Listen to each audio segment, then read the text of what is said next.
দীর্ঘদিন ধরেই আলোচনার কেন্দ্রবিন্দুতে থাকা বিএনপির চেয়ারপারসন বেগম খালেদা জিয়া দেশে ফিরছেন আগামী 5 মে। তার এই প্রত্যাবর্তন ঘিরে রাজনৈতিক অঙ্গনে সৃষ্টি হয়েছে নতুন উদ্দীপনা ও কৌতূহল। আর শুধু বেগম জিয়াই নয়, দীর্ঘ 17 বছর পর একই ফ্লাইটে দেশে ফিরছেন তারেক রহমানের স্ত্রী ডক্টর জোবাইদা রহমান। এই প্রথমবারের মতো প্রবাস জীবনের এত দীর্ঘ সময় পর আবারও নিজ মাতৃভূমিতে পা রাখতে যাচ্ছেন তিনি।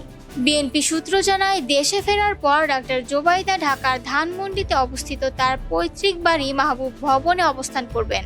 তার নিরাপত্তা নিশ্চিত করতে ইতোমধ্যেই আইজিপির কাছে একটি চিঠি দেওয়া হয়েছে, যেখানে 4 স্তরের নিরাপত্তার দাবি জানানো হয়েছে। এই চিঠিতে উল্লেখ করা হয়, তিনি একজন গুরুত্বপূর্ণ রাজনৈতিক পরিবারের সদস্য এবং নিরাপত্তাজনিত শঙ্কা বিবেচনায় বিশেষ নিরাপত্তা দরকার।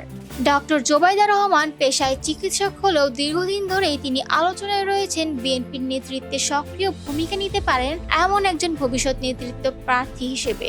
তার এই প্রত্যাবর্তন তাই অনেকের কাছে রাজনৈতিকভাবে তাৎপর্যপূর্ণ মনে হচ্ছে, বিশেষ করে যেহেতু তিনি সরাসরি রাজনীতিতে এখনো সক্রিয় নন। তাই তার দেশে ফেরাকে কেন্দ্র করে নানা প্রশ্ন উঠছে।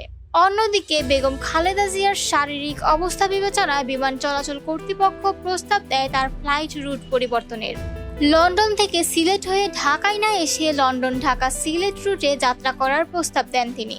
কিন্তু বেগম জিয়া সাধারণ মানুষের হয়রানির কথা বিবেচনা করে সেই প্রস্তাব নাকচ করে দেয়। বিএনপির প্রেস উইং জানিয়েছে, এই সফর দলীয় নেতাকর্মীদের মধ্যে নতুন আশার সঞ্চার করেছে। রাজনৈতিক বিশ্লেষকদের মতে, বেগম জিয়া ও ডক্টর জোবাইদার একই সঙ্গে দেশে ফেরা শুধু প্রতীকী নয়, এটি হতে পারে দলের পুনর্গঠনের এক নতুন অধ্যায়ের সূচনা।